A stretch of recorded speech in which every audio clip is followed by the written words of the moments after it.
Hola, en esta ocasión, en la asignatura de sistemas estructurales, vamos a estar revisando la lectura sobre la clasificación de las cargas y sus características.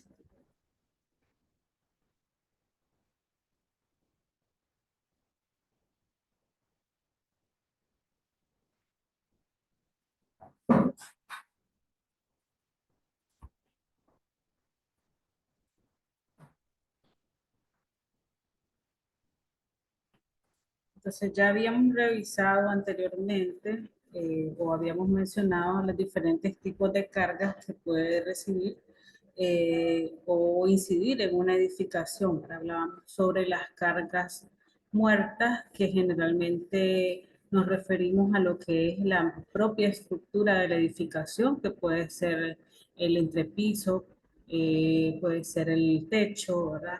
Las paredes mismas, ¿verdad? A eso nos referimos con las cargas muertas. Y las cargas vivas va en dependencia de la edificación, de su tipología y el uso de la misma. Entonces mencionábamos, no es lo mismo una vivienda, un uso de vivienda, ¿verdad?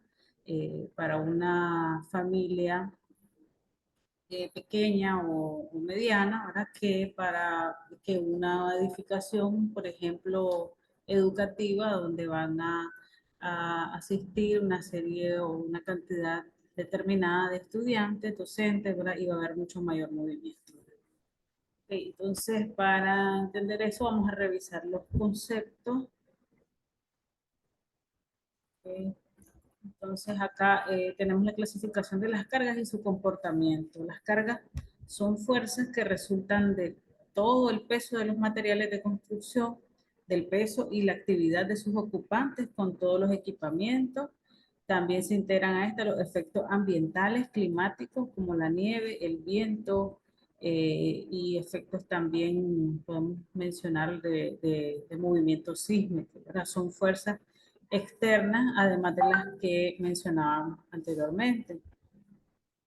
Estas cargas se pueden medir en fuerza o fuerza por longitud, fuerza por superficie, dependiendo de a lo que nos estamos refiriendo. O sea, las unidades en las que se miden son kilogramos fuerza, cuando hablamos de peso, ¿verdad? Tonelada eh, o kilonewton. La medida de longitud, metro y metro cuadrado cuando hablamos de superficie. También por su naturaleza pueden ser estáticas, es decir, que no tendrían movimiento, pueden ser de algún tipo de repetición simple o cíclica y de impacto. Y según su disposición, también pueden ser distribuidas y concentradas. Entonces, bueno, el ingeniero estructural, que es el que se encarga de revisar, por ejemplo, un diseño que propuesto por el arquitecto, entonces tiene que revisar tanto el peso del propio del edificio como el uso, ¿verdad? Y esas cargas, determinar los tipos de cargas que van a estar presentes. Entonces, dependiendo de las características, pueden haber cargas distribuidas o cargas concentradas. Una carga distribuida, por ejemplo, puede ser el mismo peso del edificio. ¿Por qué? Porque vamos a considerar de que es una carga que está permanente y la consideramos en todo, digamos, lo largo de una losa eh, o determinada área. Entonces, generalmente tienen un tipo de representación, porque más adelante vamos a ver esa representación. ¿Okay? Las puntuales, es decir, si dependiendo de las características del diseño, considero que va a haber un peso puntual, por poner un ejemplo, digamos, una bodega, va a haber un tanque de agua en determinado, en segunda planta, por ejemplo. Entonces, ese va a ser un punto o un peso que va a ser una carga concentrada, fija, en la edificación. Entonces esa carga concentrada la representa, tiene también una representación.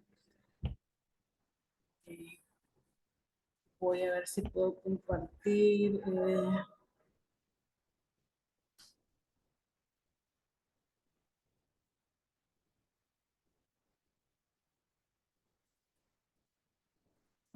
Entonces, para presentar,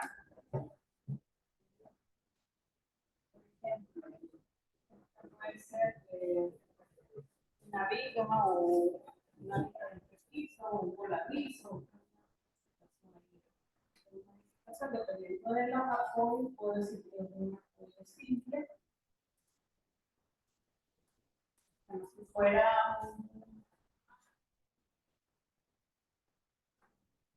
hay diferentes tipos de representación, si fuera un voladizo o un balcón, por ejemplo, esta parte de acá está empotrada y esta está en el medio. Entonces, y este es un apoyo simple, digamos, vigas de columna. Entonces, si la carga es distribuida, entonces generalmente vamos a ver una representación de esta manera, con libros, representan la carga distribuida. O a veces también puede representar de esta manera.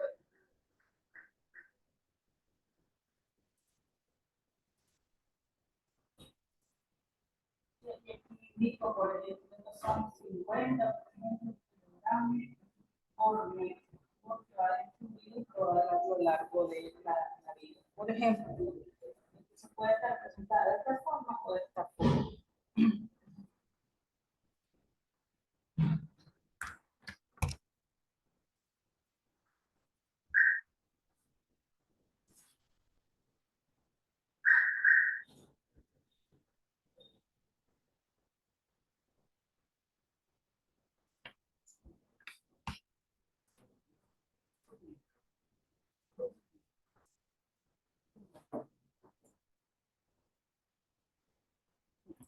Entonces, siguiendo con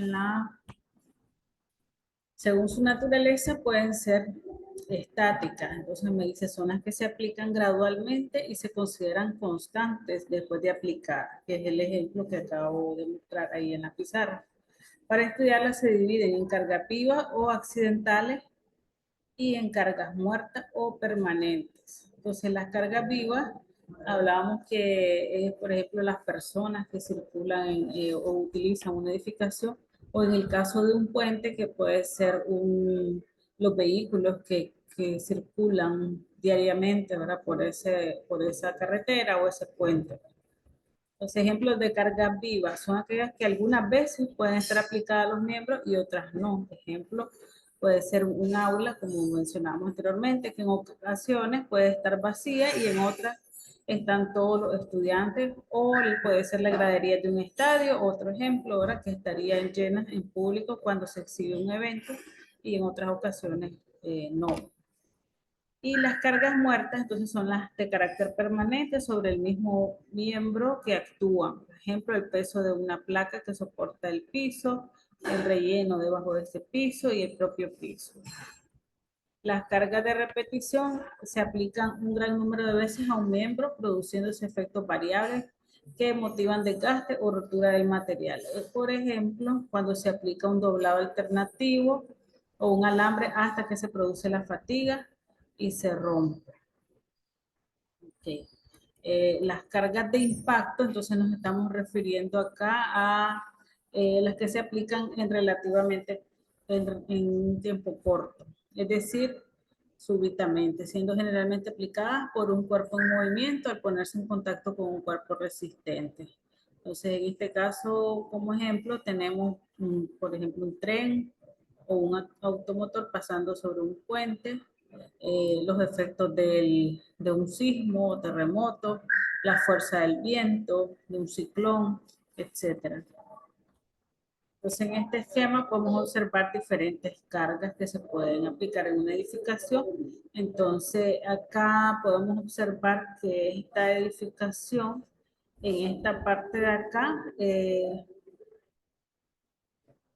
hay suelo, es decir, hay un desnivel en este caso. En esta parte, por esta parte derecha, está, digamos que por aquí podemos acceder a esta primera planta de acá, pero del otro lado está la superficie en la segunda planta y acá en en esa primera planta hay suelo.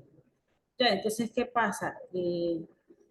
Aquí hay una fuerza que ejerce el suelo sobre esta pared que está acá o este muro. Ya, entonces este muro tiene que ser diseñado considerando de que va a haber una fuerza y como es suelo ahora y hay gravedad, entonces lo más probable es que acá, mientras más profundidad haya, va a ser mayor el empuje del suelo ahora hacia la edificación. Entonces aquí va a haber una carga distribuida, pero va a ser variable. Entonces va a ser mayor mientras haya mayor profundidad y va a ser menor cuando haya menor profundidad, ¿verdad? Porque está soportando menos peso. Ok, entonces ahí hay una consideración sobre el empuje del suelo.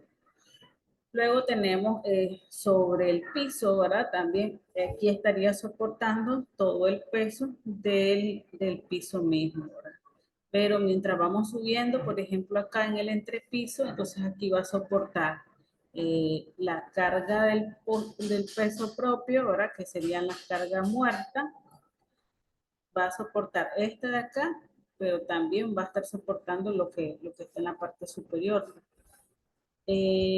Por ejemplo, acá también las cargas vivas, los inmobiliarios, esa es parte de lo que va a soportar este entrepiso.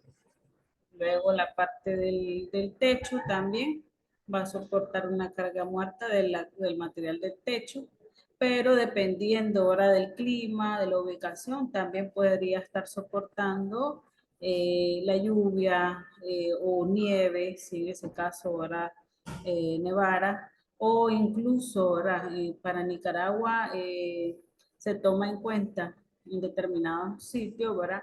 La carga de ceniza también, porque si estamos cerca de algún volcán, ¿verdad? Que está emanando ceniza, entonces los techos se pueden cargar de ceniza, entonces también se tiene que tomar en consideración ese aspecto. Según su disposición, acá es donde tenemos las cargas distribuidas, que son las que se encuentran repartidas en determinada área. Y pueden ser uniformemente distribuidas, uniformemente variables y variables, que es lo que mencionaba, por ejemplo, acá en esta parte de este muro. Tiene que ser diseñado ahora como un muro de contención acá, ¿verdad? Y considerando ahora de que mientras mayor profundidad haya, va a haber mayor empuje en la parte más honda, ¿verdad?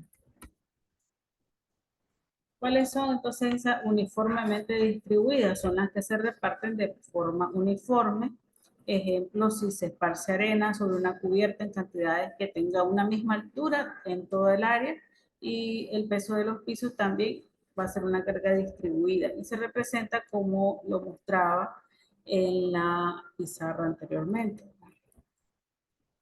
Este sería el ejemplo de una si retomo, digamos, esta viga de acá o este entrepiso, una sección de él es la representación que estaba en la pizarra, simplemente apoyada. Puede ser uniformemente variable, entonces si considerábamos que había una carga con arena, pero ahora no está uniformemente, sino que de un lado va a haber mayor cantidad y va a ir disminuyendo, entonces su variación va a ser lineal. Okay, entonces voy a hacer una representación.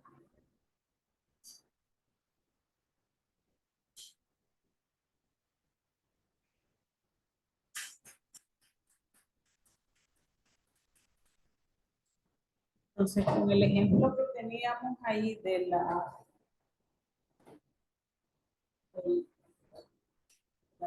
vivienda o el edificio que aparece ahí, una pared, la zapata acá,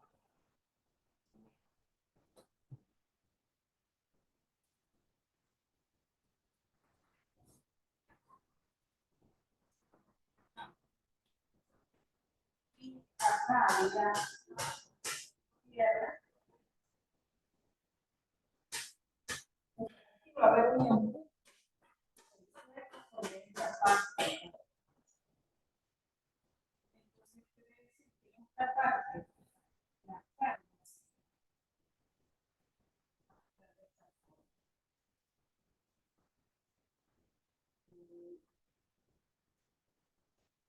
en vez de ser como un rectángulo, cuando es uniformemente, lo mismo sobre toda la longitud o incluso acá. Pero en este caso, mientras mayor profundidad hay, entonces hay mayor presión de la tierra sobre la pared que tenemos acá. A menor altura, entonces hay menor presión. Entonces, acá hay una variación lineal.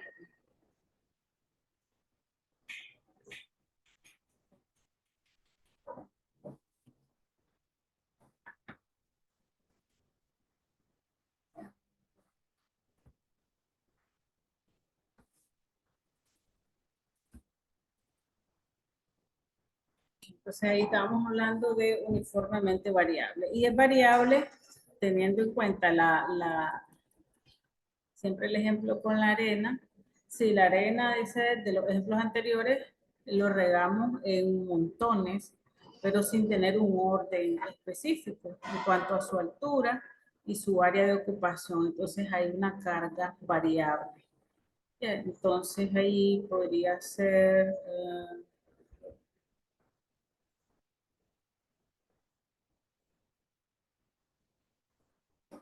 entonces en ese caso, ¿verdad?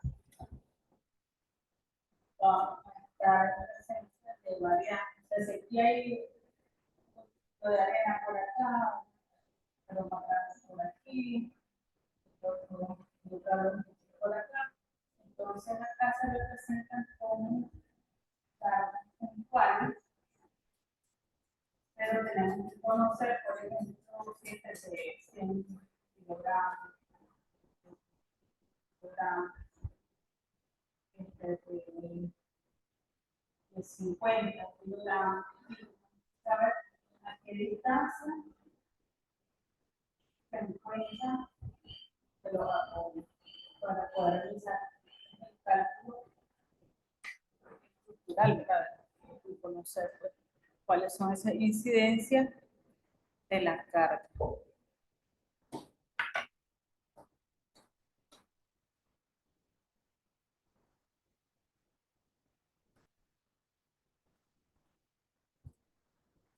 Pueden ser cargas concentradas cuando se aplica en un área pequeña en comparación con el total del miembro. Entonces, esta, bueno, es como las que he mostrado anteriormente, pero es una carga concentrada. Puede ser, por ejemplo, es el peso de una máquina de herramienta en una esquina del taller. O sea, esta es una carga concentrada que siempre la vas a considerar como fija, mientras que esta anterior es variable porque no va a estar todo el tiempo en el espacio. Puede ser que la arena solamente pues, está momentáneamente, después la retiran. Entonces es una carga variable. Mientras que aquí es una carga concentrada puede ser que se considere ese peso que va a estar en, como el ejemplo del tanque que ponía. Ahora, bueno, acá está la representación. Bueno, si te fijas, acá están las diferentes cargas. Entonces hay cargas distribuidas generalmente, las cargas vivas también. Eh, Según el uso, se considera una carga distribuida también. Y acá, según el empuje, si esto fuera agua también, ¿verdad? O sea, es que mientras mayor profundidad hay mayor presión. Entonces, en el suelo también, mientras mayor profundidad acá va a haber mayor presión por el empuje del suelo o la misma gravedad.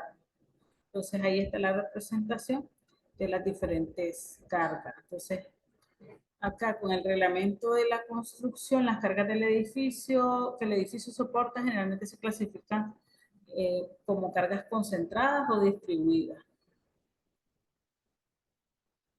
Entonces aquí observamos esos 6 tipos de cargas distribuidas en la conformación de este edificio. En la primera hoja del reglamento se presentan algunas disposiciones nacionales para comprar el acero de calidad conforme a las normas internacionales. Entonces acá, en esta página, principalmente pues te hace énfasis en de que el Reglamento Nacional de la Construcción especifica que el acero de refuerzo que se utilice en las construcciones debe ser o debe cumplir con la norma ASTM A615 de grado 40. Entonces hay que cumplir con estos normativos. Los sismos y maremotos también son otro tipo de cargas que consideramos en la edificación, ya que también son movimientos bruscos de la tierra o los vientos, por ejemplo, ahora, que causan una liberación de energía acumulada durante un tiempo determinado y actúa ahora sobre la edificación. La corteza de la tierra también está conformada por una docena de placas de aproximadamente 70 kilómetros de espesor y cada una con diferentes características físicas y químicas. Entonces estas placas tectónicas se están acomodando en un proceso que lleva millones de años y han ido dando forma a lo que hoy conocemos como la superficie de nuestro planeta, originando los continentes y los relieves geográficos en un proceso que está lejos de completarse. Entonces hay ese otro tipo de carga que tenemos que considerar, dada la característica, ¿verdad?, de nuestro país, que es un país bastante sísmico, ahora por la presencia también de volcanes.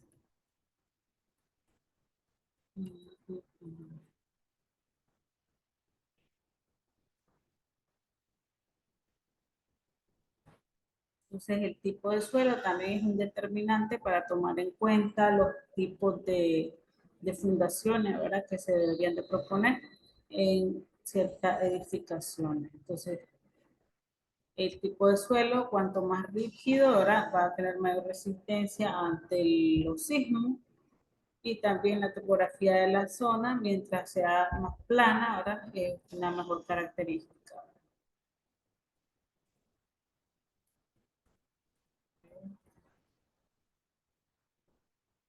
Ahora, con respecto a los sismos, siempre hablando ahora de la parte de los sismos y la vulnerabilidad en las construcciones, entonces aquí tenemos algunos ejemplos, ¿verdad?, que nos va a mostrar, ¿verdad?, el tipo de vulnerabilidad de acuerdo a la geometría de las edificaciones.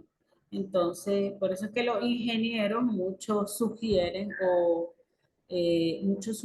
que las plantas arquitectónicas sean lo más regular posible, ¿verdad? No significa que no se puedan hacer propuestas novedosas, pero se sugiere, pues, para que tenga una vulnerabilidad baja, de que no tenga mucha irregularidades. Por ejemplo, acá vulnerabilidad baja, ¿cuál es la característica? Que la forma geométrica sea regular y aproximadamente simétrica. Que el largo sea menor que 3 veces el ancho de la construcción. O sea, esta longitud, el lado más largo, tiene que ser 3 veces el ancho de la construcción o menor, o menos que eso. Ahora no puede ser muy alargado. Y acá pues no tiene entradas y salientes a diferencia de las otras dos que están acá. Entonces no tiene, digamos, como en este caso, voladizos. Okay. Vulnerabilidad baja, en este caso presenta irregularidades en la planta, en altura, pero no son muy pronunciadas. En la parte de acá entonces hay un balcón, pero no hay mucho, no es tan largo, ¿no? Mientras que en esta última me está indicando ahora que hay, la forma es bastante irregular, tiene entradas y salientes acá abruptas y son mayores, ¿verdad? La distancia y la longitud en este caso es mayor que 3 veces el ancho de la edificación. Ya, entonces, hay algunas, según estas consideraciones, sí se puede trabajar, pero tomando en cuenta ahora esas longitudes, se puede trabajar, por ejemplo, con juntas sísmicas, ¿verdad? Y eso me va a dar diferentes formas, pero teniendo cierta separación entre los elementos. Vamos a ver qué más adelante está. Por ejemplo, acá, esta configuración. Entonces, las reglas de la construcción antisísmica. Entonces, evitar las formas asimétricas y en contacto o zonas de debilidad y situar los edificios sobre arcos y pilotos. Entonces, con respecto a la forma, me dice, no trabajar formas así que sean muy rígidas. Entonces, ¿qué es lo que hace? En este caso, sí se puede hacer, pero si te fijas, entonces las formas están separadas. Entonces, aquí puedo tener una junta de sísmica para expandir la edificación. Es el caso, por ejemplo, de Metrocentro. Entonces, Metrocentro, vos sabés que no es así una construcción que se ha elaborado, se ha construido de una sola vez, sino que ha ido creciendo y vas a notar que en determinado espacio hay una junta, lo puedes ver en la separación en los pisos, hay una junta de expansión, entonces quiere decir que no hay, cuando le da continuidad a la edificación, no es rígido, esta unión no es rígida, entonces va a permitir que si hay un movimiento, el daño que cause no sea tan brusco. Entonces, si esto es rígido, el daño puede causarse un daño acá en la edificación, mientras que si aquí pues hay una junta de expansión, entonces va a permitir mayor flexibilidad en lo que es la edificación. Entonces lo mismo acá en esta forma de L, entonces tenemos acá una separación entre estos dos elementos en forma de H o de I, entonces vamos con la misma forma, pero hay una junta de separación. Y en esta última de acá.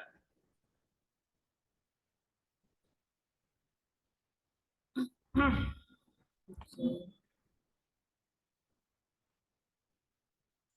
Quiero ver acá, los ejemplos que veíamos.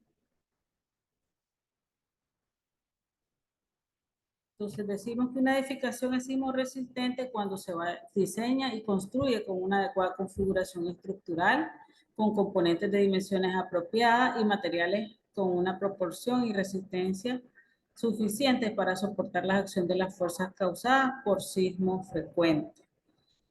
Pero acá ahora hace la salvedad. Aun cuando se diseñe y construya una edificación cumpliendo con todos los requisitos que indican las normativas de diseño y construcción sismo resistente, siempre va a haber la posibilidad de que se presente un terremoto aún más fuerte que lo que han sido previstos o considerados en un diseño estructural. Entonces, ahí sería inevitable porque ocurran daños. Entonces, por esa razón no existe totalmente edificios que sean totalmente sismo resistentes, ¿verdad? Entonces se toman consideraciones, pero puede, la naturaleza pues no es predecible. Ahora puede haber un sismo que supere, digamos, las magnitudes a las que hemos estado sometidos y, y el edificio va a colapsar, ¿verdad? Aunque se haya tomado en cuenta las especificaciones que tenemos previstas.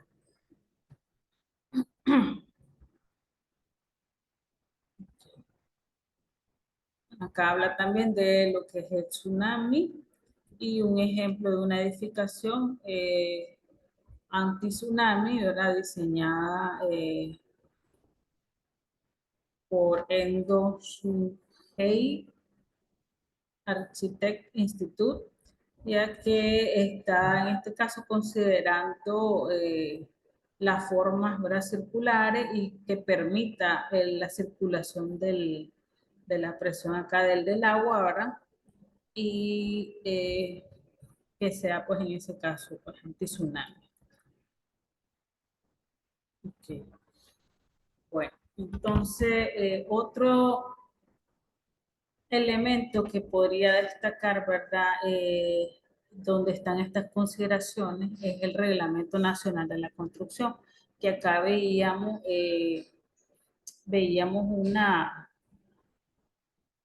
la primera página, ¿verdad?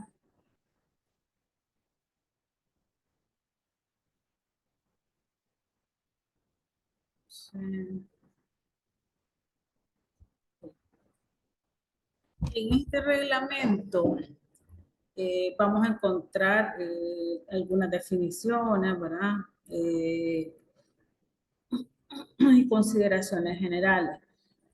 Entonces, tomando en cuenta pues, que es un documento de referencia nacional y el reglamento, ¿verdad?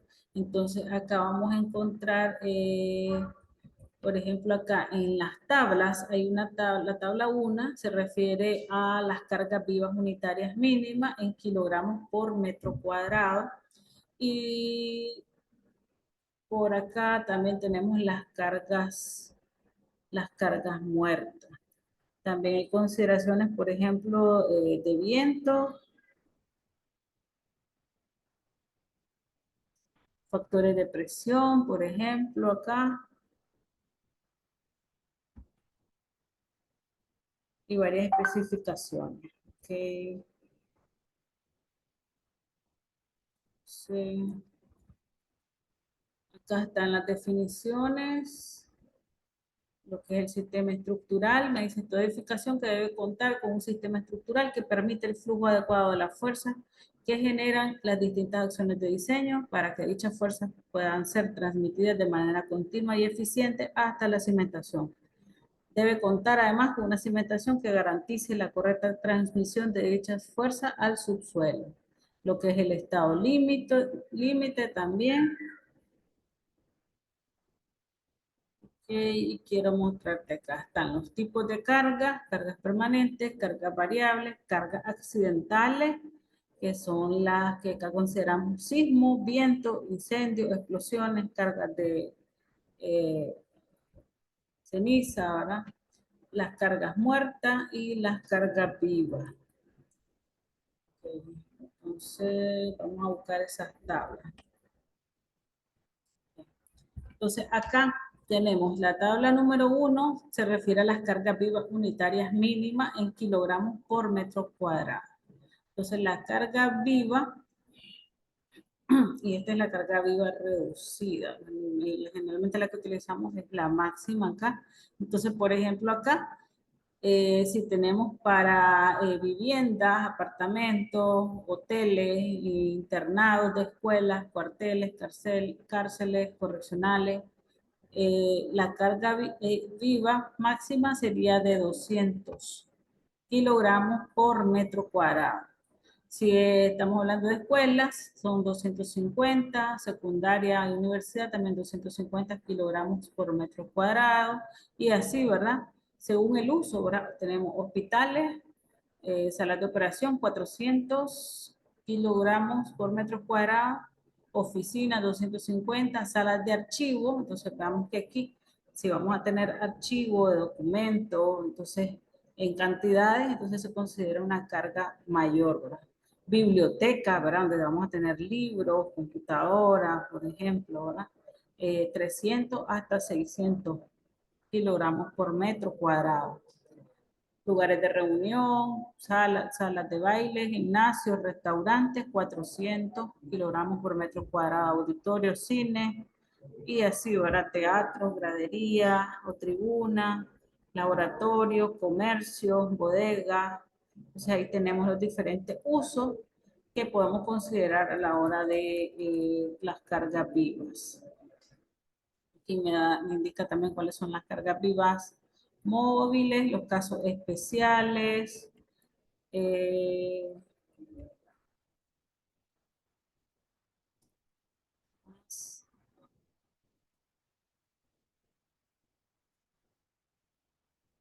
Acá los casos cuando podemos reducir una carga viva, e incluso estas cargas por seguridad, cuando el ingeniero, digamos, va a trabajar un diseño, Por ejemplo, acá por método de resistencia última, tiene que mayorar las cargas. Entonces hablábamos de que por medidas de seguridad eh, consideramos una carga muerta y una carga viva determinada. Esa carga muerta incluso la mayoramos el 20% y la carga viva al 60% en este caso. Y entonces acá incluso se toma por diseño, por este diseño, una mayoración de las cargas consideradas como un factor de seguridad. Entonces, generalmente se utiliza ahora 1.2 de las cargas muertas más 1.6 de las cargas vivas para tomar en consideración. Y más adelante, creo que en los anexos, me parece que están las tablas. Y vamos a encontrar las cargas muertas según el material. Entonces, para determinar una carga muerta, entonces, la carga viva ya vimos que según el uso, pero las cargas muertas va a ser según el material. Entonces, acá está. Entonces, eso está en anexos, tablas de cargas muertas mínimas, el anexo A. Entonces, por ejemplo, si estamos calculando para cubierta de techo, vamos a tener, por ejemplo, 5 corrugado, calibre 28, es el peso de 3.6 kilogramos por metro cuadrado. Si es teja de barro, para los cielos rasos, si es de plywood, si es de fibrocemento, si es de gypsum, si es de mortero, para las cubiertas de piso, si tenemos ladrillo de cemento, es de 83 kilogramos por metro cuadrado, si es ladrillo cerámica, si es de fibrocemento, ahora ahí tenemos su valor del peso. Para las paredes, si son paredes prefabricadas, bloque decorativo, láminas troqueladas, estructura metálica con Duroc en una cara y yeso en el interior, esqueleto de madera de 2 por 3 pulgadas, con plywood de 1/4 pulgada en ambas caras, ¿verdad? Entonces estas son las paredes tipo sándwich. Las paredes de mampostería, de bloques si son de 10 por 20 por 40 o de las diferentes dimensiones que tenemos, ¿verdad? De espesores del bloque. Las mamposterías, acá de 15 por 20 por 40 o de 20 por 20 por 40. Acá ya hablando de mampostería. Paneles de electromalla, bloques sólidos de barro, piedra cantera, etcétera, para las ventanas. Y aquí otros materiales que pueden ser almacenables. Tenemos ahí como la madera, roca, metales. Entonces ahí tenemos esas consideraciones. Materiales de construcción, agrícolas, líquidos.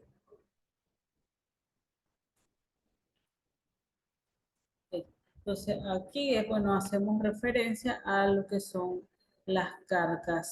eh, las cargas vivas y las cargas muertas. Y la clasificación de esas cargas y sus características. Okay.